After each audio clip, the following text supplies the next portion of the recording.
Good morning student, this is क्रांति sir और class 12 की नेक्स्ट लेक्चर में आपका वेलकम है। और पिछले क्लास में हम लोगों ने स्टडी किया था एप्लीकेशन ऑफ गॉस लॉ में हम लोगों ने 3 एप्लीकेशन अभी तक कर लिए हैं।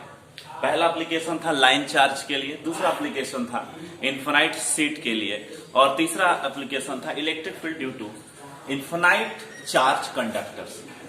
इसके बाद हम लोग कंडक्टिंग प्लेट्स, इसके बाद जो हमारा अगला एप्लीकेशन है जो कि एप्लीकेशन डी है, उसमें हम लोग गॉस के नियम का उपयोग करके और एक गोले जो कि खोखला गोला है, एक अत्यंत पतला खोखला गोला, इसको आवेशित हम करेंगे और आवेशित करने के बाद हम इस गोले के बाहर और इस गोले के अंदर विद्युत क्षेत्र की गणना करेंगे। और इसके लिए हम किसका नियम का इस्तेमाल करेंगे, किसके नियम का एप्लीकेशन करेंगे, गॉस के नियम का एप्लीकेशन करेंगे। तो आज का हमारा जो टॉपिक है वो है एक समान आवेशित पतले खोखले गोले के बाहर एवं अंदर विद्युत क्षेत्र, electric field inside and outside of spherical shell. ये हमारा क्या हो गया, आज का टॉपिक हो गया। तो सबसे पहले ये समझना जरूरी है कि ये खोखला गोला होता क्या है ना। अब खोखला गोला की क्या प्रॉपर्टी होगी, किस गोले को हम खोखला गोला बोलेंगे, और जब हम इस पर चार्ज का डिस्ट्रीब्यूशन देते हैं, चार्ज को हम इस पर देते हैं, डिस्ट्रीब्यूट करते हैं, तो ये चार्ज किस प्रकार से किस कॉन्फ़िगरेशन में डिस्ट्रीब्यूट होगा। ओके, तो थोड़ा सा यहाँ पर जगह है, इसमें हम आपको एक्सप्लेन करते हैं। यहाँ पर उम्मीद है आपको दिख रहा होगा, यहाँ पर दिखना तो चाहिए, यहाँ तो दिख रहा है। तो आइए हम एक खोखला अत्यंत पतला खोखला गोला लेते हैं। तो अत्यंत पतला खोखला गोला लेने का मतलब हो गया कि यह गोला जो है, इस पर द्रव्यमान का जो वितरण है वो इसकी केवल त्रिज्या पर है। अगर ये r त्रिज्या का है तो इसके अंदर और बाहर किसी प्रकार का कोई द्रव्यमान नहीं है। जितना इस गोले का जो समस्त द्रव्यमान है इस पतले इसके इस रिम पर, इसकी परिधि पर वितरित है। और ये परिधि भी क्या है, एकदम अत्यंत पतली है, कवच की तरह। जैसे एकदम पतला कवच, अंडे का जो खोल होता है वो भी काफी मोटा होता है, लेकिन उससे भी अत्यंत पतला, जितना मैथमेटिकली इसको पतला कर सकते हैं तो इसको हम लोग कहेंगे खोखला गोला। वैसा गोला जिसका समस्त द्रव्यमान उसकी परिधि पर अत्यंत पतले भाग में डिस्ट्रीब्यूट हो, अत्यंत पतले कवच के रूप में डिस्ट्रीब्यूट हो, उसको हम लोग कहेंगे खोखला गोला। खोखले गोले का मतलब न इसके अंदर कोई द्रव्यमान होगा और न इसके बाहर कोई द्रव्यमान होगा, समस्त द्रव्यमान r त्रिज्या पर वितरित होगा। अब देखिए, अगर आप इसको चार्ज करते हैं तो चार्ज करने का क्या तरीका है, सिंपल। सबसे पहला तरीका तो ये हो सकता है कि हम बाहर से ले आकर इसको क्या करें, चार्ज दे देंगे। तो जब हम इसको बाहर से लाकर चार्ज देंगे तो चार्ज कहाँ पर स्थित होंगे, ये इसके द्रव्यमान पर स्थित होंगे, निर्वात में तो स्थित होंगे नहीं। तो जैसे ही आप इसको यहाँ बाहर से आवेश लाकर रखते हैं तो ये इसकी सतह पर एक समान तौर पर डिस्ट्रीब्यूट हो जाता है। ठीक है, क्योंकि यह गोला जो है वो सममितीय है, सिमेट्रिक है, गोल है एकदम, हर एक डायरेक्शन से आप इसको अगर देखते हैं तो सममितीय दिखता है, इसीलिए इस पर आवेश का वितरण भी क्या होगा, एक समान हो जाएगा। एक काम करते हैं, गोले पर आवेश का वितरण बाहर से नहीं करके अंदर से करते हैं। मान लेते हैं हमारे पास कोई अंदर सोर्स है, चार्ज सोर्स है, और ये चार्ज सोर्स हमने ऐसे दिखा दिया, इसको इंडक्टर और कैपेसिटर किसी फॉर्म में आप इसको दिखा सकते हैं जो इलेक्ट्रिक डिस्चार्ज के कारण चार्ज पैदा करे। तो मान लेते हैं ये आपको एक कैपेसिटर है जिस पर हाई वोल्टेज रखकर हम इलेक्ट्रिक चार्ज उत्पन्न कर रहे हैं, और ये क्या करेगा, डाइलेक्ट्रिक ब्रेकडाउन के बाद चार्ज स्प्रेड करेगा, मतलब चार्ज का सोर्स है।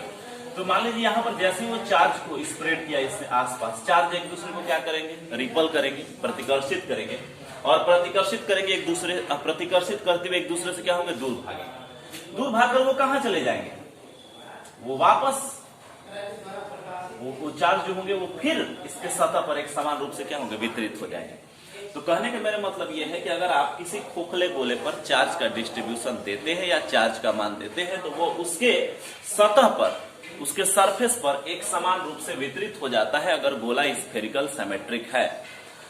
क्लियर हुआ, मतलब इसके ना अंदर चार्ज रुक सकता है और ना इधर बाहर चार्ज रुक सकता है। चार्ज कहाँ होगा, अगर इस डिस्ट्रीब्यूशन को हम ले रहे हैं खोखले गोले को, तो चार्ज इस गोले के सतह पर होगा। तो ये बात क्लियर हो गई, क्लियर, बहुत बढ़िया। क्योंकि इस कंसेप्ट को अगर आप समझ लिए हैं तो आपको अंदर गोले, खोखले गोले के अंदर इलेक्ट्रिक फील्ड निकालना आपके लिए बड़ा आसान हो जाएगा। तो एक समान आवेशित पतले खोखले गोले, पतले ध्यान दीजिएगा, खोखले गोले के बाहर एवं अंदर विद्युत क्षेत्र कैलकुलेट करना है। तो इसमें हमारे पास 2 टॉपिक हो गए, एक बाहर के लिए, एक अंदर के लिए। सबसे पहले हम बाहर के लिए कैलकुलेट करेंगे। तो उसके लिए क्या है, सबसे पहला तो ये करना है कि एक खोखला गोला ले लिया। तो हमने एक खोखला गोला लिया है जिसकी त्रिज्या कितनी है, कैपिटल आर है। तो सबसे पहले क्या लिखेंगे, ऊपर के चित्र में एक कैपिटल आर त्रिज्या का खोखला गोला लिया और इस पर हमने आवेश कितना दिया है, कैपिटल क्यू दिया है, जिस पर आवेश हमने कैपिटल क्यू वितरित कर दिया या दे दिया। अब ये कैपिटल क्यू जो होगा, अगर गोला एकदम सिमेट्रिक है तो ये एक समान रूप से वितरित हो जाएगा और उस समय इसका आवेश घनत्व जो चार्ज डेंसिटी होगी, चार्ज डेंसिटी आवेश घनत्व जो होगी वो कितना हो जाएगी, चार्ज डेंसिटी बराबर कुल चार्ज और बटा में इसका surface area 4 pi capital r square. तो ये चार्ज डेंसिटी हो गई सिग्मा बराबर क्यू बटा 4 pi epsilon 4 pi capital r square और कैपिटल क्यू आवेश को इस पर दिया और गोले की त्रिज्या कितनी है, आर है। इसी बात को हमने यहाँ पर लिख दिया है कि ऊपर के चित्र में कैपिटल आर त्रिज्या का अत्यंत पतला खोखला गोला लिया जिस पर आवेश कैपिटल क्यू रखा। कितना रखा, कैपिटल क्यू रखा। गोले पर आवेश घनत्व कितना है, सिग्मा कूलम प्रति मीटर स्क्वायर माना, जिसका मान हमने यहाँ निकाल लिया है कैपिटल क्यू बटा 4 पाई आर स्क्वायर। इसका यूज होगा एक नए फॉर्म में फॉर्मूला को बनाने के लिए। क्लियर हुआ। तो अब यहाँ ये तो हो गया, ये तो गोले की बात हो गई जिस पर चार्ज है। अब इस गोले के बाहर और अंदर हमको इलेक्ट्रिक फील्ड की गणना करनी है।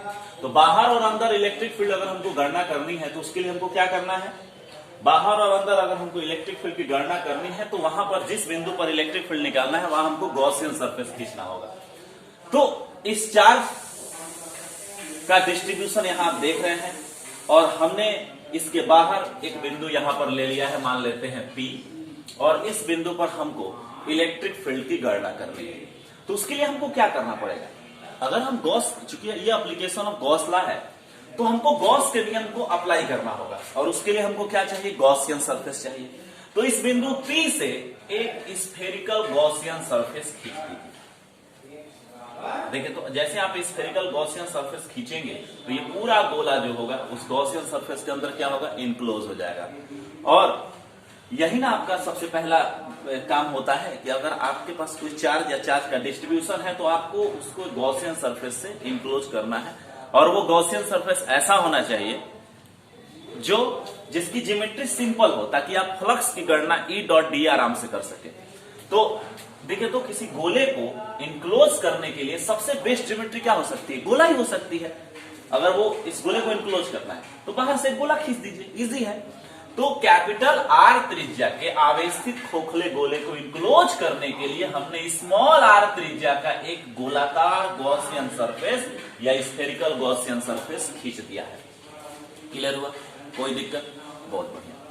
तो इसके बाद हमको आउटसाइड निकालना है। तो आउटसाइड में मैंने एक बिंदु P लिया है और इससे एक स्फेरिकल गॉसियन सरफेस खींचा है जिसकी त्रिज्या स्मॉल आर मैंने मानी। अब थोड़ा सा गौर करते हैं कि इस स्फेरिकल गॉसियन सरफेस से गुजरने वाला फ्लक्स क्या होगा।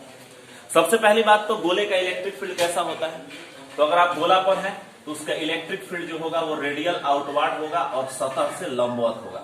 अगर ऐसा नहीं होगा तो बहुत सारे प्रॉब्लम क्रिएट होंगे। वो प्रॉब्लम क्या होंगे कि लंबवत डायरेक्शन नहीं रहती, इस डायरेक्शन में होगा तो क्षेत्र रेखाओं को तो पहले काटेगा, एक दूसरे को काटेगा और दूसरा इसका दो कंपोनेंट हो जाएगा और गोले का अनुदिश वाला जो कंपोनेंट होगा वो चार्ज को क्या करेगा, घुमाना शुरू कर देगा और चार्ज को जब घुमाना शुरू कर देगा तो इस पर करंट जनरेट हो जाएगा। और दूसरा भी एक तरीका है जिसको आप इलेक्ट्रिक पोटेंशियल में समझिएगा कि अगर ये इलेक्ट्रिक फील्ड इस प्रकार से कर्व करने लगेंगे, घूमने लगेंगे तो क्लोज लूप बनाएंगे और इलेक्ट्रोस्टैटिक्स इलेक्ट्रिक फील्ड जो होते हैं वो कर्व नहीं होते हैं, वो घूमते नहीं हैं, वो क्लोज लूप नहीं बनाते हैं, वो प्रॉब्लम्स। तो यहाँ दो प्रॉब्लम्स आएंगी। तो इस प्रॉब्लम्स को दूर करने के लिए क्या सोचना है कि इस गोले का जो फील्ड होगा वो इस गोले से रेडियली आउटवर्ड डायरेक्शन में होगा और उसके सतह के लंबवत होगा। तो जब छोटे वाले गोले के लंबवत इलेक्ट्रिक फील्ड है तो उसको इनक्लोज करने के लिए वैसा ही एक बड़ा सा गोला खींचा गया है। तो इस गोले के सतह से भी ये क्या होगा, इलेक्ट्रिक फील्ड लंबवत होगा। तो यहां पर हमने क्या किया है, एक छोटा सा एरिया एलिमेंट ले लिए और इस एरिया एलिमेंट का मान हम डीए मान लेते हैं और ये इलेक्ट्रिक फील्ड हो गया। दोनों सेम डायरेक्शन में है तो इनका डॉट प्रोडक्ट कितना होगा, ई डॉट डीए हो जाएगा मैक्सिमम, क्योंकि ई डॉट डीए बराबर ई डीए कॉस थीटा और दोनों पैरेलल ही हैं तो थीटा बराबर 0 हो जाएगा। तो इलेक्ट्रिक फ्लक्स कितना होगा, ई डॉट डीए हो जाएगा, जिसको मैंने यहां पर दिखाया है। थोड़ा सा मैं इसको मिटा देता हूं। ओके, अब यहां पर देखिए मैंने स्मॉल आर त्रिज्या का एक गॉसियन सरफेस खींचा और इस सरफेस पर मैंने एक एरिया एलिमेंट डीए लिया है जो इलेक्ट्रिक फील्ड की क्या है, पैरेलल है। तो इसका मतलब इलेक्ट्रिक फील्ड और एरिया वेक्टर का डॉट प्रोडक्ट मैक्सिमम होगा और वो फ्लक्स प्रदान करेगा। तो यहां पर हमने केस 1 लिया है आउटसाइड, बाहर के लिए। आउटसाइड मतलब गोले के बाहर इलेक्ट्रिक फील्ड। तो गोले के बाहर केंद्र से, गोले के केंद्र से स्मॉल आर त्रिज्या का गॉसियन सरफेस खींचा या स्फेरिकल गॉसियन सरफेस हमने खींचा है। गॉसियन सरफेस से इलेक्ट्रिक फ्लक्स कितना गुजरेगा, यहां से हमारा कैलकुलेशन शुरू हुआ। ये तो हमने बताया हमने क्या किया है। अब हमको गॉसियन सरफेस से इलेक्ट्रिक फ्लक्स निकालना है और इनक्लोज चार्ज निकालना है और गॉस का नियम लगाना है, फाई बराबर क्यू इनक्लोज बटा एप्सिलॉन नॉट और उससे इलेक्ट्रिक फील्ड निकालनी है। तो गॉसियन सरफेस से इलेक्ट्रिक फ्लक्स कितना होगा, तो गॉसियन सरफेस से गुजरने वाला इलेक्ट्रिक फील्ड ई है और उसका एरिया कितना, हमने छोटा सा पैच का कितना लिया है, डीए लिया है। तो कितना होगा flux, electric flux E dot DA, circle integration पूरे सरफेस के लिए ई डॉट डीए। अब देखिए ई और डीए दोनों एक ही डायरेक्शन में है, इसलिए ई डॉट डीए बराबर ई डीए होगा। इलेक्ट्रिक फील्ड चूंकि इस स्मॉल आर त्रिज्या के हर एक बिंदु पर यूनिफॉर्म है, क्योंकि आप जान रहे हैं कि ये जो फील्ड है स्फेरिकल सिमेट्रिक है। तो ई को आप बाहर कर देते हैं और इंटीग्रेशन कितना बचा, डीए बचा। अब ये डीए क्या है, ये छोटा सा जो पैच लिया है इसका इंटीग्रेशन। तो इंटीग्रेशन मतलब ऐसे बहुत सारे पैच हो जाए और ये सारे जब पैच जुड़ेंगे तो क्या प्रदान करेंगे, गोले का सरफेस एरिया प्रदान करेंगे। तो इसका मतलब है रियल में आपको गोले का सरफेस एरिया डीए इंटीग्रेशन गोले का सरफेस एरिया होगा। अब ये किस गोले का, ये छोटा वाला गोला नहीं जबकि गॉसियन सरफेस वाला गोला। तो कितना होगा E into 4 pi small r square. हम लोग कंफ्यूजन में कैपिटल आर कभी कभार लिख देते हैं बच्चे लोग, नहीं स्मॉल आर, क्योंकि ये गॉसियन सरफेस जो गोलाकार गॉसियन सरफेस है उसका एरिया लेना है, न कि गोले का एरिया लेना है, ये चार्ज गोले का। तो ये कितना होगा E into 4 pi capital small r square. तो फ्लक्स कितना हो गया, फाई बराबर E into 4 pi small r square. तो सबसे पहले आधा काम इसका हो गया, एक स्टेप हमने पार कर लिया, फ्लक्स निकाल लिया। अब हमको क्या निकालना है, हमको निकालना है इनक्लोज चार्ज। तो इनक्लोज चार्ज निकालने के लिए हमको क्या करना है, थोड़ा सा अपने कैमरे को हमको थोड़ा सा इधर घुमा देना है ताकि हमारा व्यू अच्छा मिले। गुड, बहुत बढ़िया, गोला भी आना चाहिए, बहुत बढ़िया, क्योंकि चित्र तो आना चाहिए। गुड। अब हम लोग क्या कर रहे हैं, अगला स्टेप अपना लेते हैं, क्या है, गॉसियन सरफेस द्वारा इनक्लोज चार्ज। तो गॉसियन सरफेस द्वारा कितना इनक्लोज चार्ज हो रहा है, तो सबसे पहले ये देखो, गॉसियन सरफेस के अंदर जितने भी चार्ज होंगे वो इनक्लोज चार्ज होंगे। तो गॉसियन सरफेस के अंदर क्या है, गोला है ना, चार्ज स्फीयर है, ये वाला खोखला वाला गोला है और इसी पर चार्ज है, और ये चार्ज कितना है, कैपिटल क्यू। तो इसका मतलब है कि इनक्लोज चार्ज कैपिटल क्यू होगा। गुड, बहुत बढ़िया। तो इनक्लोज चार्ज कैपिटल क्यू हो गया। हमको फ्लक्स मिल गया 4 पाई स्मॉल आर स्क्वायर और इनक्लोज चार्ज मिल गया कैपिटल क्यू। तो गॉस के नियम से फ्लक्स बराबर Q enclose by epsilon naught. Q enclose हम फाई हमको कितना मिला, flux E into 4 pi small r square, जो पहले मैंने बताया, बराबर कैपिटल क्यू बटा एप्सिलॉन नॉट। तो इलेक्ट्रिक फील्ड यही रह जाएगा 4 पाई स्मॉल आर स्क्वायर बटा में आ जाएगा यहाँ स्मॉल आर स्क्वायर और एप्सिलॉन नॉट पहले से है, थोड़ा सा इसको अरेंज करते हैं, कैपिटल ई बराबर क्यू बटा 4 pi epsilon naught r square. क्या दिख रहा है, जस्ट लाइक लग रहा है पॉइंट चार्ज की तरह। कैसा लग रहा है, लाइक ए पॉइंट चार्ज। ऐसा लग रहा है जैसे ये इलेक्ट्रिक फील्ड किसी गोले के कारण नहीं है बल्कि किसी पॉइंट के कारण है, किसी पॉइंट चार्ज के कारण है, जैसे स्मॉल क्यू या कैपिटल क्यू चार्ज के कारण क्यू बटा 4 pi epsilon naught r square. बहुत ही स्ट्रेंज और अद्भुत है। और दूसरी बात है, यह ऐसा व्यवहार कर रहा है जैसे ये चार्ज जो है कैपिटल क्यू चार्ज है, ये गोले की सतह पर नहीं रखा गया है बल्कि गोले के केंद्र पर रखा गया है, क्योंकि दूरी देखिए स्मॉल आर स्क्वायर आ रहा है और स्मॉल आर स्क्वायर जो है वो इस केंद्र से दूरी है। तो ये पूरा जो चार्ज है ऐसा व्यवहार करता है जैसे यह इस सतह पर नहीं है तो सतह पर, बल्कि कहां है, ऐसा व्यवहार करेगा जैसे ये इसके केंद्र पर वितरित है। और इसी को हम लोग शेल थ्योरम कहेंगे, जिसको हम थोड़ा सा आगे जब आपको हम कंप्लीट कर लेते हैं तो हम आपको शेल थ्योरम लिखवाएंगे। क्लियर हुआ यहां तक। अब देखिए एक और इसका फॉर्म हो सकता है, क्या हो सकता है, इसको चार्ज डेंसिटी के पद में लिखिए। तो कैपिटल क्यू बराबर कितना है, देखिए सिग्मा बराबर capital Q 4 pi capital r square. तो कैपिटल क्यू ये इधर जाकर मल्टीप्लाई हो जाएगा, कैपिटल क्यू जस्ट का 10 sigma into 4 pi r square. तो कैपिटल क्यू बराबर होगा sigma into 4 pi r square. तो ई बराबर होगा कैपिटल क्यू की जगह पर sigma into 4 pi capital r square बटा 4 epsilon naught r square 4 pi sorry. तो यहां पर क्या हो जाएगा, E बराबर सिग्मा रह जाएगा 4 pi cancel, capital r square small r square रह जाएगा, एप्सिलॉन नॉट रह जाएगा, इलेक्ट्रिक फील्ड हो जाएगा sigma capital r square epsilon naught into small r square. Vector form में हमने देखा इलेक्ट्रिक फील्ड कैसे होते हैं, रेडियल आउटवर्ड होते हैं, मतलब रेडियस के डायरेक्शन में होंगे। तो इलेक्ट्रिक फील्ड E बराबर sigma capital r small r into r cap direction, और ये रेडियल आउटवर्ड होंगे। क्लियर हुआ? तो इस प्रकार से हमने ये देखा कि किसी खोखले गोले के बाहर इलेक्ट्रिक फील्ड का मान वैसा ही व्यवहार करता है जैसे यह एक पॉइंट चार्ज हो और इस पूरे सेल पर उपस्थित जितने भी चार्ज होंगे, इस पूरे खोखले गोले पर उपस्थित जितने भी चार्ज होंगे वैसा व्यवहार करेंगे जैसे वो उसके गोले के सतह पर नहीं है बल्कि गोले के कहां है, केंद्र पर रखे गए हैं। इसको हम लोग सेल थ्योरम कहते हैं। कोई दिक्कत? तो बड़ा इजी है ये, और बड़ा अद्भुत भी इसलिए लग रहा है क्योंकि बड़ा आश्चर्य की बात है कि आवेश तो कैपिटल आर डिस्टेंस पर रखा हुआ है सेंटर से, लेकिन ये ऐसा व्यवहार करता है जैसे यहां है ही नहीं, सेंटर पर है। आपको याद होगा जब हम लोग ऑफलाइन क्लासेस जब चल रहे थे आपके क्लासरूम में, तो मैंने ग्रेविटेशनल फील्ड के बारे में और ग्रेविटेशनल फोर्स के बारे में या ग्रेविटेशनल एक्सेलरेशन के बारे में बताया था अर्थ के कारण। तो हमने देखा था कि अर्थ ऐसा व्यवहार करता है जैसे उसका टोटल मास जो है वो उसके सेंटर पर कॉन्सेंट्रेट है, बताया था। तो इसी प्रकार से यहां पर भी ये सेम थ्योरी वहां ये वो जो सेम कंसेप्ट है वो यहां पर भी काम कर रहा है। Any problem? तो आउटसाइड के लिए हमने कर लिया, अब हम लोग किसके लिए करेंगे, इनसाइड के लिए करेंगे। इनसाइड जो है बड़ा इजी है। तो सबसे पहले मैं आउटसाइड वाले को एक बार आपको व्यू दे देता हूं पूरा, ताकि आप इसको अपने बुक्स पर या अपनी कॉपी पर राइट कर लेंगे। ओके, तो इसके बाद हम शुरू कर रहे हैं किसके लिए, इनसाइड के लिए। ठीक है, तो इनसाइड के लिए बड़ा इजी है, मैं यहीं से ज्यादा हमको कुछ करने की जरूरत नहीं है, बस इसी में हम थोड़ा सा चेंज करेंगे और इनसाइड के लिए कर लेंगे।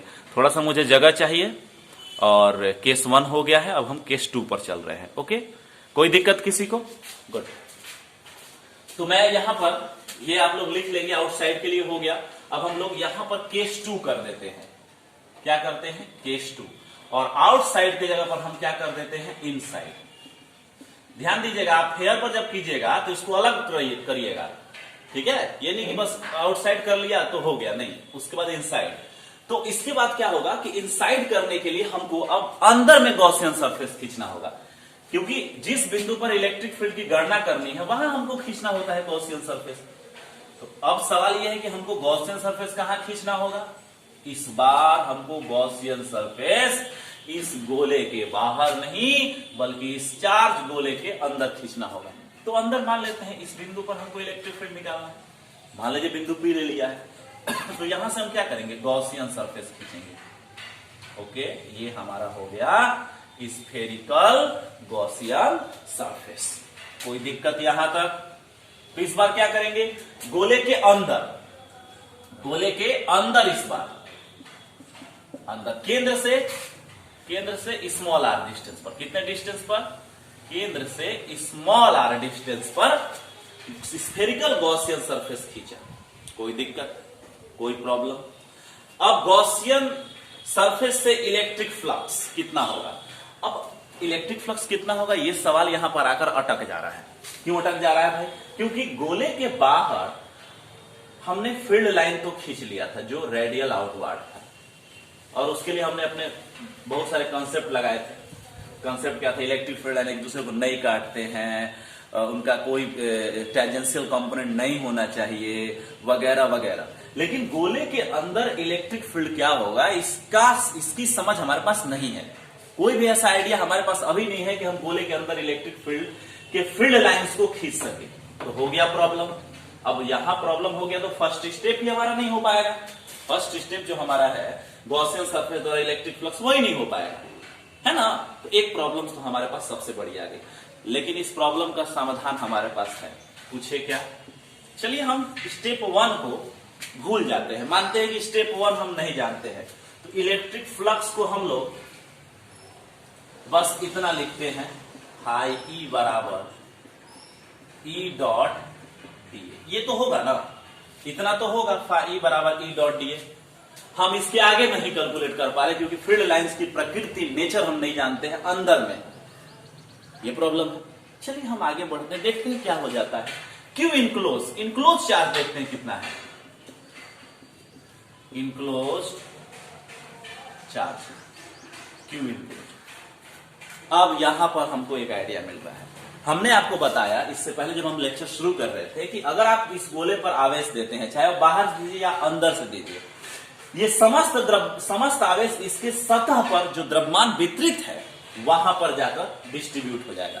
मतलब न इसके अंदर रहेगा ना इसके बाहर रहेगा। चार्ज केवल और केवल कहां रहेगा, इसके सतह पर रहेगा। अगर आप इसको ये एक तरह से आपको डेल्टा डिराक डेल्टा फंक्शन की तरह काम करता है।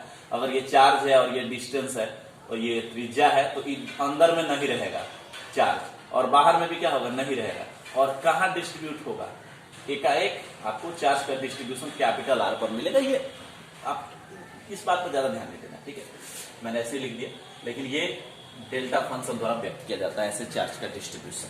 तो चार्ज कहां है, इसके सतह पर है, ना अंदर है ना बाहर है।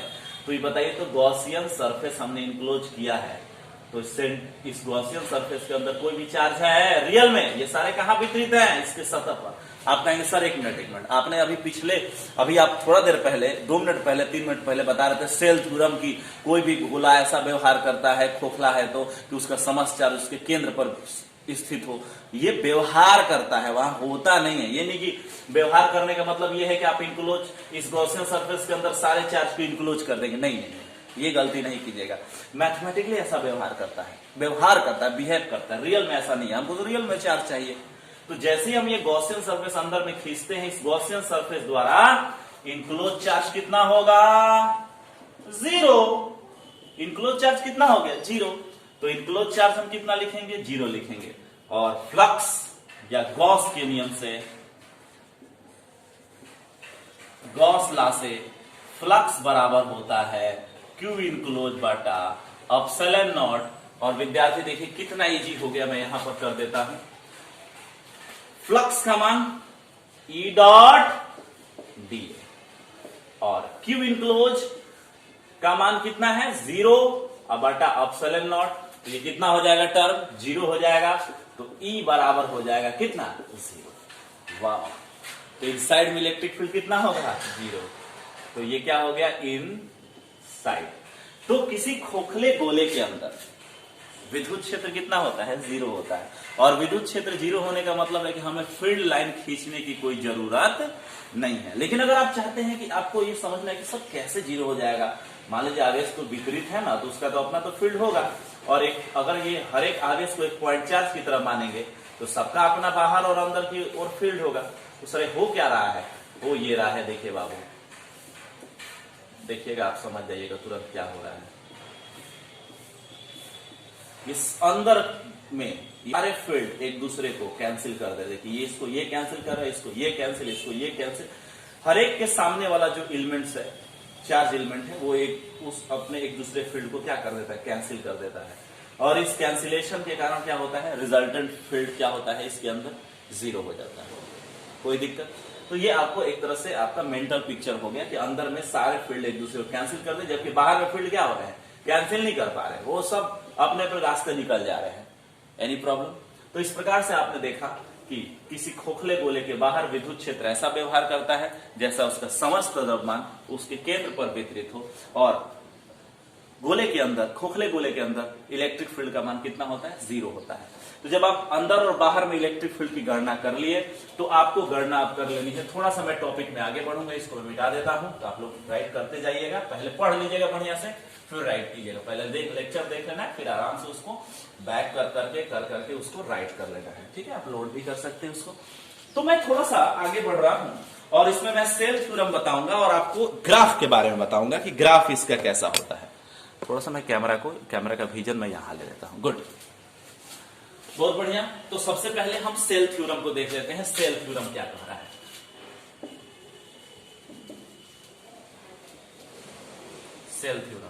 सेल थ्योरम कहता है कि कोई भी आवेशित गोला अगर खोखला है या ठोस के लिए भी वो कार्य करता है, लेकिन हमने अभी यहां पर देख रहे हैं, कोई आवेशित गोला ऐसा व्यवहार करता है जैसा उसका समस्त आवेश उसके केंद्र पर वितरित हो।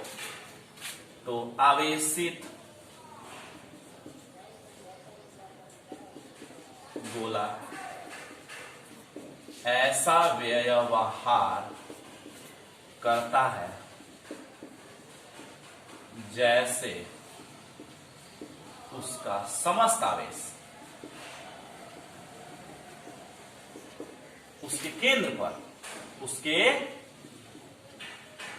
पर बिंदु आवेश के रूप में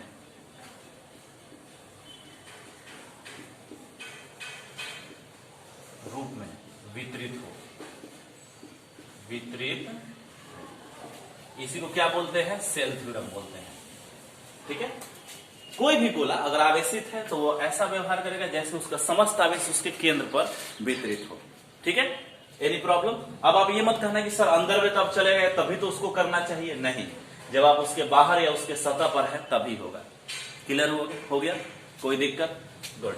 अब हम इसका ग्राफ प्लॉट कर देते हैं। क्या कर रहे हैं? Graph, ER graph. ये बड़ा इंपॉर्टेंट है, विद्युत क्षेत्र और दूरी के बीच ग्राफ हम देखते हैं, गोले केंद्र से दूरी के बीच ग्राफ। तो इस ग्राफ को प्लॉट करने के लिए सबसे पहले हमें अपनी कंडीशन को लगाना होगा, कहां विद्युत क्षेत्र कितना होता है, तब हम ग्राफ प्लॉट कर पाएंगे। तो इलेक्ट्रिक फील्ड का मान हम यहां पर लिख रहे हैं और यहां पर 3 इसका मान होगा, एक बाहर, एक सतह पर और एक अंदर। तो ये खोखले गोले के लिए हो गया। तो बाहर कितना होगा? Q बटा 4 पाई एप्सिलॉन नॉट। ये कब के लिए? Into r square. जब स्मॉल r बड़ा हो कैपिटल R से, मतलब उसकी त्रिज्या, उसके परिधि से भी बाहर, मतलब गोले से बाहर, ये small r greater than capital R के लिए हो गया। दूसरा, इसके सतह पर कितना होगा? कैपिटल Q बटा 4 पाई एप्सिलॉन नॉट। अगर आप सतह पर आ रहे हैं तो स्मॉल r कितना हो जाएगा? कैपिटल R ले लेना है, स्मॉल r बराबर कैपिटल R के लिए। और तीसरा जो है वो कितना होगा? 0 होगा। कहां? अंदर के लिए, R less than capital R। ये हो गया आउटसाइड, सरफेस पर, और ये कहां हो गया? इनसाइड। ये आउटसाइड, ये सरफेस पर, और ये इनसाइड। आउटसाइड कितना होगा? पॉइंट चार्ज की तरफ कैपिटल Q बटा epsilon naught into small r square. जय स्मॉल r स्क्वायर क्या है? डिस्टेंस है। वो डिस्टेंस जब जितना वो कौन सा डिस्टेंस है? एक मिनट, चमक रहा है ना, बहुत बढ़िया। वह डिस्टेंस जहां पर, जो बाहर में, वो बिंदु जहां हमने ये विद्युत क्षेत्र निकालना है। सतह पर कैपिटल Q बटा 4 pi epsilon not capital R square, और अंदर में कितना होगा? 0 होगा। अब हम तैयार हैं ग्राफ प्लॉट करने के लिए। ओके, थोड़ा सा मैं जगह बना लूं। तो हम यहां पर ग्राफ प्लॉट करने वाले हैं। चलिए हम यहीं पर ग्राफ प्लॉट करते हैं। गुड। ये हो गया आपको इलेक्ट्रिक फील्ड, ये हो गया आपको डिस्टेंस स्मॉल r। विद्यार्थी, ये हो गया कैपिटल R, स्मॉल r बराबर कैपिटल R। ये उसके परिधि पर आप आ जा रहे हैं, यह उसके सेंटर पर है और यह सेंटर से बाहर है। तो देखिए, तो अंदर में, जब तक आप अंदर में हैं, small r less than capital R है, तब तक फील्ड का मान कितना है? 0 है। तो फील्ड यहां तो 0 होंगे ना। बहुत बढ़िया। एकाएक सडनली फील्ड जो है वो सतह पर डिसकंटिन्यूअसली इंक्रीज करके कितना हो जाता है? मैक्सिमम वैल्यू प्राप्त करता है, और वो कितना होगा? कैपिटल Q बटा 4 pi epsilon not capital R square. तो फील्ड एकाएक ग्रेजुअली क्या होता है? इंक्रीज कर जाता है, सडनली इंक्रीज कर गया। और उसके बाद क्या हो रहा है? आप जैसे ही बाहर आ रहे हैं, फील्ड पॉइंट चार्ज की तरह डिक्रीज कर रहा है। क्लियर हुआ? तो यहां पर फील्ड कितना होगा? 0, और बाहर में फील्ड इनवर्सली प्रोपोर्शनल होगा R स्क्वायर का, पैराबोलिक डिक्रीज करेगा। अंदर में फील्ड 0, सडनली एकाएक इंक्रीज करेगा, जिसको हम डॉट डॉट लाइन से दिखाते हैं, क्योंकि इस बिंदु पर हम अपने इस फिजिक्स से, गॉस के नियम से, इस बिंदु पर इलेक्ट्रिक फील्ड के चेंज होने की मैथमेटिक्स को समझ नहीं सकते। तो यहां पर डिसकंटिन्यूअसली क्या होता है? इंक्रीज कर रहा है, उसके लिए डिराक डेल्टा फंक्शन वगैरह से कराते हैं। एकाएक इंक्रीज किया सडनली, और फिर उसके बाद पैराबोलिक डिक्रीज करेगा। तो ये आपका इलेक्ट्रिक फील्ड का ग्राफ हो गया। अंदर में इलेक्ट्रिक फील्ड 0, जैसे आप सरफेस पर पहुंचते हैं, इलेक्ट्रिक फील्ड ग्रेजुअली, एकदम सडनली, स्पॉन्टेनियसली इंक्रीज करके Q बटा 4 पे एप्सिलॉन नॉट R स्क्वायर हो जाता है, और उसके बाद फिर पॉइंट चार्ज की तरफ वो डिक्रीज करने लगता है। तो अंदर में, खोखले गोले के अंदर ऐसा व्यवहार करेगा जैसे चार्ज है ही नहीं, सरफेस पर एकाएक फील्ड का मान Q/4πε0r² होगा और उसके बाद वो पॉइंट चार्ज की तरफ व्यवहार करेगा। तो इस प्रकार से हमने इसका ग्राफ भी खींच दिया, सेल थ्योरम भी आपको बता दिया और अंदर और बाहर इलेक्ट्रिक फील्ड की गणना भी हम लोगों ने कर लिया। आप इसको अच्छे से फेयर कर लीजिएगा। और मैंने आपको कुछ न्यूमेरिकल दिए थे और आप लोगों ने उसको बनाया नहीं है, क्योंकि किसी ने मुझे बताया नहीं कि उसका क्या आंसर आया, नहीं आया, बना कि नहीं बना। जो भी डाउट होता है आप लोग इसको पढ़िए, स्टडी कीजिए और कम से कम कमेंट बॉक्स में बताइए कि हम लोगों ने देखा है। मुझे लगता है कि आप लोग देखना ही बंद कर दिए हैं, तो नहीं देखिए, क्योंकि अब ऐसा वक्त में आपको इसी तरह से पढ़ाई अभी मिलने वाली है। Okay, thanks. और फिर मिलते हैं नेक्स्ट क्लास में। एप्लीकेशन हम आगे ले जाएंगे और ये एप्लीकेशन होगा सॉलिड स्फीयर के कारण अंदर एवं बाहर इलेक्ट्रिक फील्ड और उसके ग्राफ को हम लोग देखेंगे। Thanks for watching.